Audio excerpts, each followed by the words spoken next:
Hi everyone. Yeah, like this man said, I'm passionate about building high-performing teams. This is Andy Grove. He said, there are so many people working so hard and achieving so little. Andy Grove was the CEO of Intel. He passed away in 2016. I have been working in tech jobs since I was a teenager. And I started as a software developer after graduating from computer science in Reykjavik University.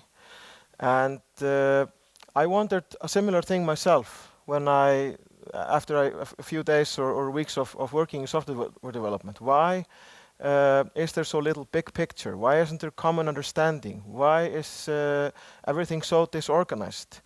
And to be fair, it was a bit of an unfair comparison because I had a brief period as an entrepreneur in the year 2000 when I founded a startup with 3 of my schoolmates. It was called Enkamál.is, Iceland's first online dating service.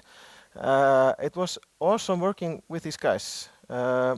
We always knew where we were going, we collaborated really well, and yeah, there was this clarity where we wanted to go. We always knew where we wanted to go. Then in 2006, I learned about Agile and Scrum, and I was immediately captivated by that because of its ability to bring more clarity and purpose to software development. I've dedicated my career a lot to this ever since, to building high-performing teams and even high-performing management teams. And I still wonder, why did Agile come so late to the management circle? And here we might have an explanation. This is from the movie Revenge of the Nerds that came out in the mid-1980s. In the mid-1980s, 38% of the tech workforce were women. Now, 20% of developers in the US are women. I wonder why. Is it because of these stereotypes, perhaps? And what has this to do with Agile and management? Some people say that Agile simply came from the wrong people. Agile came from this crowd, and who would trust this crowd to come up with a revolutionary method to manage companies? But I'm going to talk about 3 issues that I think are quite prominent in today's business. Multiple creative ideas can be the kiss of death for an entrepreneur. It's time to choose. So this is a bit about focus. I think it's more the rule than the exception that the top layer in companies and teams, they love to start on working on new things and have their focus spread on different things. Of course, not everybody loves being unproductive and not creative, but this is what happens most of the time in most companies, that we're working on too many good ideas. We have to select the few ideas that make a difference and focus on them. My first point is there are always more good ideas than there's capacity to execute. I have you for your strength and mechanical ability. We have other men paid for thinking. Meet Frederick Winslow Taylor. He is a management guru from the 1880s. He invented scientific management, which is an idea that the manager should be making all the decisions, solving all the problems, and organizing all the work, and the people on the floor should not do any thinking. They're just hired for the mechanical ability. And people may laugh at this today, but this actually worked in the 1880s and even in the early 1900s when mass manufacturing companies were scaling up their capacity. But this doesn't really work in today's knowledge companies when people want to go digital and be agile and all that, when we hire these millennials and product developers. And I'm going to talk a bit about the old versus the new. So we have this old school management, the Taylor school, and we have the modern management, which we can trace that back to Peter Drucker. In the old school management mindset, we have hierarchies. In the modern management, we have network of teams. In old school management, we have top-down planning, where everything is decided from the top.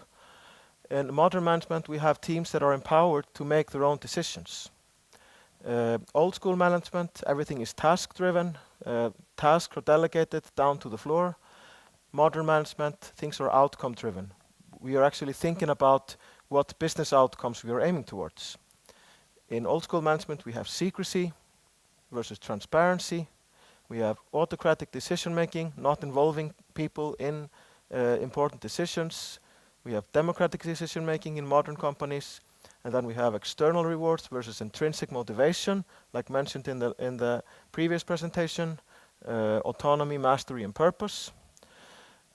Annual cycles, feedback loops, performance reviews, or continuous planning, improvement, and feedback. So these are contrasts, and there are a lot of companies that have implemented these modern management practices here. So another quote. It doesn't make sense to hire smart people and tell them what to do. We hire smart people so they can tell us what to do. Steve Jobs was spot on here. My second point is the traditional top-down, task-driven mindset is not effective for product development and digital innovation. Now let's talk about agile teams. This is an agile team at Valitor. This team is high-performing. They're working on mission-critical software. They're turning around billions of ISK every day that needs to reach the right destination every day, so there's not much room for failure here. So this team has been doing great stuff in the last months and years. We have teams like this in businesses all over the world, but there are also teams like this in companies where they're still using outdated management methods. And the real danger is that we get what we call delivery agile, where the operational part has agile development teams and scattered experiments, but in the management layer, and it's even ingrained in the company culture and its DNA, this waterfall legacy. Like waterfall is the anti-pattern all agile people talk about, and that's the top-down command and control, annual static planning. It's just Taylorism all over again. So my third point, agile teams are the norm, but agile companies are not. So let's get into solutions. I'm going to tell you a brief history of objectives and key results. Now let's get back to Andy Grove. He was a legendary CEO at Intel, and he had an amazing framework for strategy execution to motivate employees. He grew Intel as a company in the 70s, 80s, and 90s. John Doerr worked for Andy Grove as a manager, and he later became an investor and board member of Google. Sergey and Larry, the Google guys over here, when Google had 60 employees, they talked to John Doerr and asked him, can you mentor us and coach us in strategy execution to help us being a high growth company and still be organized? So that's what he did. And he named the system Objectives and Key Results, and it has been used at Google ever since. And since 1999, Google has grown from 60 employees to 40,000 employees. What do these have in common? Let's start with Bill Gates. Bill Gates, he founded the Bill and Melinda Gates Foundation, which is a charity foundation. And Bill Gates is literally out there trying to save the world. He has billions of dollars in the bank, so his monetary resources are not limited. But he has limited time because he's getting old. So in comes OKR, and he is using OKR to set goals and execute his strategy. Leading tech companies are also using OKR. Intel, Twitter, LinkedIn, Netflix, Spotify. These companies are all using some flavor of OKR, even though it's not called OKR. At Spotify, it's called Rhythm. But what are objectives and key results? Let's talk about these two concepts. Objectives are inspiring, ambitious, high-level goals. It's the things that really make a difference. It's the wildly important goals, things we need to do, apart from business as usual, and they require special attention from us. So these are inspirational statements. These are usually 3 to 5 per cycle. and per team. Key results are what make the objectives measurable. So this is like how we measure the success or progress of an objective. And here we should prefer outcomes over outputs. So real business outcomes like sales numbers, website visits, net revenue, anything that tells us that we have results. And they should be easy to grade on a scale of 0 to 10. What are the types and cycles? So most companies, they take their annual strategy and create what we call company OKRs. And these are annual. And this is the elephant that you want to slice. Then you take, the magic happens when you do quarterly team OKRs. So the teams are empowered to set their own goals to progress towards the strategy. This is the way they slice the elephant into manageable chunks. And then they start working on these goals. So we can have tens or dozens of teams in a company all working towards clear and visible goals. You can also have personal OKRs, but it's not recommended that you do that in business unless you have been working for about a year with company and team goals. And there can be other cycles than annual and quarterly. Like if you customize it, for instance, like Spotify, they have a 6-month strategic cadence and a 6-week tactical cadence.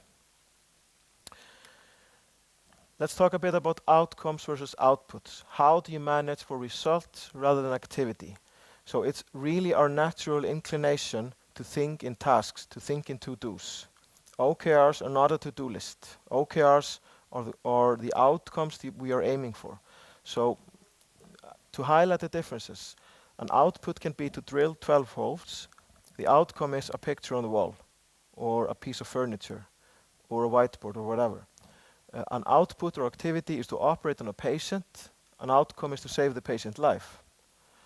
You can deliver training, but while you're doing it, you're building knowledge. You want to install and configure a system.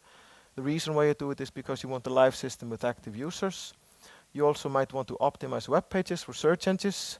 In fact, it's very easy to say optimize 10 web pages, but what is the outcome you want? Why are you doing it? It's because you want higher ranking on search engines. So this is the outcome mindset that we want to aim for. Now a few examples. I have 2 examples here, one that could be a personal one and one that could be from a business. I could, for instance, set the goal, I want to get in the best ever shape of my life. I'm not in the best ever shape of my life right now, so why not? In Q2, for instance. And how am I going to measure that? I can improve my 10K running record, reduce the resting heart rate, and shrink the waistline. So these are all balanced measurements about how I'm progressing towards getting in the best ever shape of my life, right? A more pragmatic business OKR can be improve our website and grow conversions. And we also want to measure that, not in terms of a to-do list, but in real numbers that we can verify. So we can grow the website visitors by 20%, improve the conversions, and we can get a higher ranking for the top 3 keywords. OKRs need a good process within your company. And when you're setting OKRs, it's really important to collaborate. So the team should set the OKRs themselves. The OKRs should not come from the layer above. The top-down input is the higher level OKRs. So the team defines their own OKRs collaboratively, and the bottom-up input is the input of the team members or the input of other people on the floor. It's very important to plan initiatives. Make an action plan. How are you going to achieve the goals? And you should establish a cadence of accountability, whether you call it stand-ups, check-ins, heartbeat meetings, whatever. Establish some kind of meeting where you focus on what you're doing to achieve the goals and act on the things that are blocking progress. And one more thing that is extremely important when you're doing OKRs. Visibility. OKRs, that's a unique thing about OKRs. They're visible throughout the company everyone knows what everyone else is doing, and the progress is visible. That's the magic. And this means that the managers, they can see how everything connects and everything is aligned and everything is progressing. But the people on the floor, the average employee, can also be aware of what management was deciding, what goals other teams were setting, and how their goals connect to these goals. So, Valitor is an international payment solution company. We make buying and selling easy. And as you might already have guessed, Valitor is implementing OKRs. But first, a few key facts about Valitor. Valitor has 3 core product lines. We do omni-channel payment solutions for European corporates like Lidl, Zara, Echo, huge chains in Europe. This is our growing edge. We do payment acceptance solutions for small and medium businesses in Iceland, the UK and Ireland. We're actually best known for this in Iceland. And we do card issuing for Icelandic banks. This is mostly Visa cards for Arion Banki and Landsbankin. We have more than doubled our headcount in the last 4 years. We are now 420 employees. We are a tech company, so we have had agile development teams since 2011. The way we decide what projects to go for has evolved quite rapidly. We have tried a visible project portfolio. We've had central governance where a central committee does the go or no-go decisions. We had a high-level quarterly roadmap last year. Now we are doing more decentralization, and we are implementing program management for each of these 3 product lines with OKRs as the tool for goal setting. The story so far, it all started in September. We kicked off in September last year. We had been doing quarterly planning 3 times, where we were extensively planning all initiatives within the leadership teams. We were setting targets in the form of roadmap deliverables, and it all became a bit overwhelming because people were getting into too much detail there. So what we thought about was, why not take it to a higher level, bring a bit more structure and clarity to it, and we found out that OKR fit perfectly with what we wanted to do. So we decided to have an experiment. We had a 2-day offsite where all leaders from operations and development came together. We talked about expectations for the quarter, Q4, and then 6 teams set OKR goals and presented them to everyone else. This was quite a success. It was so much of a success that top management started noticing, and now in November they took the company and business level strategy and framed it as OKRs. So there we had already commitment from the top. In December then, we had the second round of quarterly OKRs, and we based it on these strategic plans. Now we have decided to make a company-wide rollout.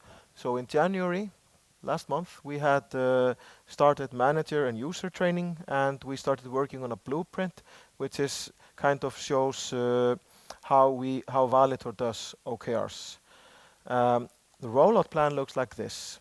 In quarter 1, we have been focusing only on doing it within the ops and dev teams.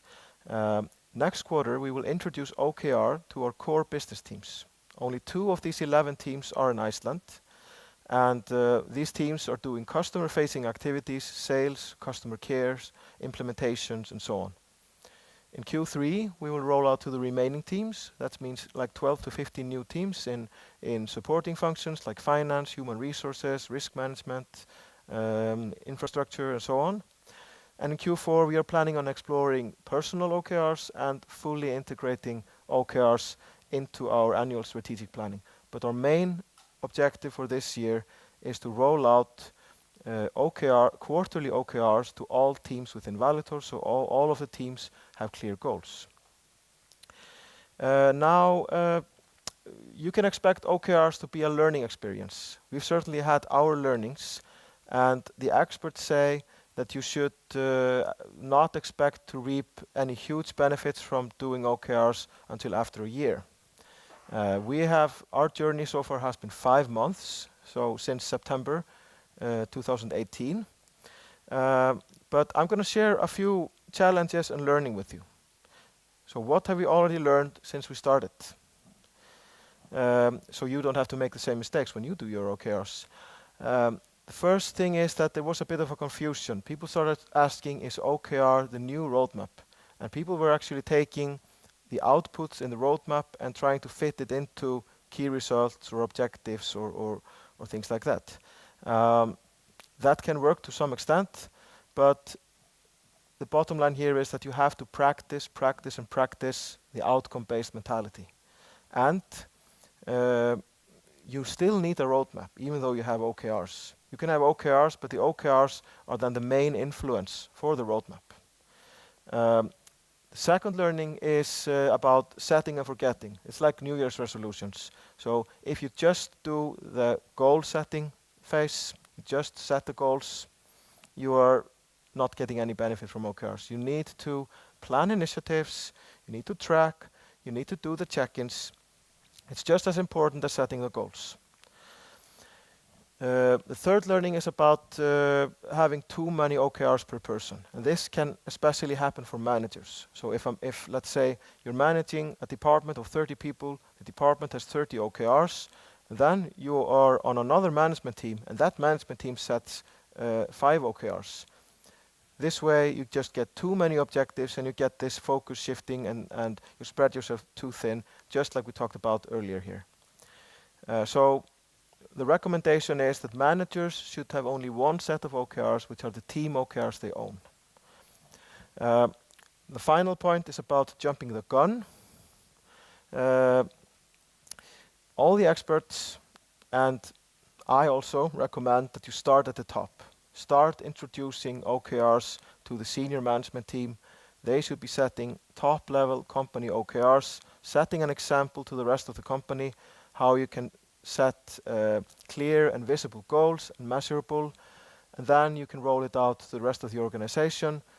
The teams can do quarterly OKRs that align with these goals. It's important to train and coach everyone, and of course, expect this to be a learning experience. I can't stress that enough. No single factor has more impact on employee engagement than clearly defined goals that are written down and shared freely, according to Deloitte. So, objectives and key results, it's a really powerful framework for strategy execution. It can bring visibility, transparency, and clarity to your company. It can empower, engage and motivate your employees, and it can give the work more meaning and purpose. Valitor has a lot of faith in OKRs. We are doing our best to implement it in a good way, and because we're trying to do some great achievements. I believe OKRs can work for your company too, so I wish you all the best in your OKR journey. Thank you.